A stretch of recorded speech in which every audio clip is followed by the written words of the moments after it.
Masalah lagi saat tsunami terjadi di Aceh, warga Banda Aceh sedang berusaha untuk keluar. Kenapa? Karena mayat-mayat saudara kita tersebut tidak lagi mampu terselesaikan, jumlahnya sangat banyak. Lalu datanglah orang-orang dari luar. Siapa? Yang pertama kali datang adalah FPI. Ketika kita dalam keadaan frustasi, sampai keluar inisiatif agar mayat-mayat ini dibakar saja. Kenapa?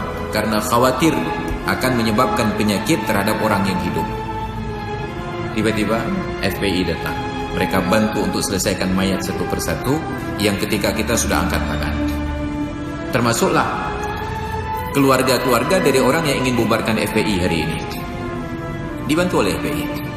Mereka tidak melihat partainya, tidak melihat agamanya, tidak melihat warna kulit, tidak melihat agama. Atas nama itu kemanusiaan, dikumpulkan jenazahnya, diproses dengan cara-cara yang layak sesuai dengan situasi dan kondisi, lalu dikuburkan di kuburan massal. Ketika saran dari para pemimpin negeri ini adalah mayat itu dibakar. Tapi mereka siap untuk bekerja, kami tidak ingin mayat ini dibakar. Tetap mereka diperlakukan secara manusiawi. Tapi kita tidak ingat sejarah tersebut. Mereka datang saat kita frustasi, ketika bau mayat-mayat saudara kita tersebut sudah mulai mengganggu kenyamanan hidup, kita ingin selamat, lalu mulai mencari jalan keluar. Mereka datang untuk membantu.